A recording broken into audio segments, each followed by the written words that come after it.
Move on करने के बाद ऐसा लगता है।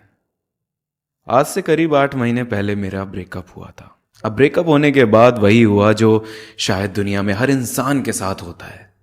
मैं कुछ महीनों के लिए डिप्रेशन में चला गया।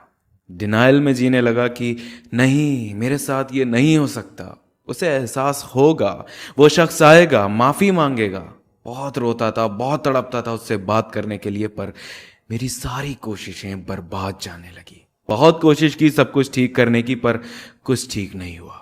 मुझे कई लोगों ने समझाया कि मूव ऑन करो, छोड़ो वो सब, भूल जाओ, और भी पता नहीं क्या क्या। हालांकि उसने मुझे धोखा ही दिया था, पर मैं फिर भी उसके लिए कोई नफरत दिल में पैदा नहीं कर पा रहा था। शुरुआती दिनों में यह मान नहीं रहा था कि सालों का रिश्ता खत्म हो गया, और फिर उससे जुड़े सवाल, उसकी बातें, इन सब ने नींद चैन सब छीन लिया मेरा। एक दिन यूं ही अपने कमरे की खिड़की के पास बैठा था तो दिमाग में ख्याल आया, उसे फर्क पड़ा मुझे छोड़ने के बाद? उसने मुड़ के देखा एक बार भी मुझे इतने महीनों में?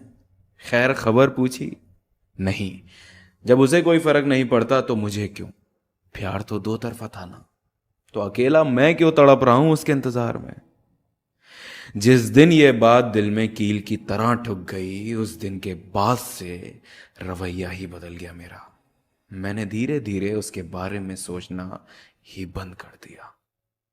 जिस इंसान को मेरी जिंदगी से गए हुए ही अरसा बीत गया है, वो मुझे इतना कैसे परेशान कर सकता है अपनी गैर मौजूदगी से? जीने का हक मुझे भी है, खुशी मेरे हिस्से में भी है। मैं जीऊंगा, खुशी खुशी जीऊंगा। जैसे जैसे ये बात मेरे जहन में उतरने लगी, वैसे वैसे अपनी जिंदगी में आगे बढ़ने लगा, और आखिर में मुझे वजह भी मिल गई आगे बढ़ने की। प्यार मुझे था, उसे नहीं।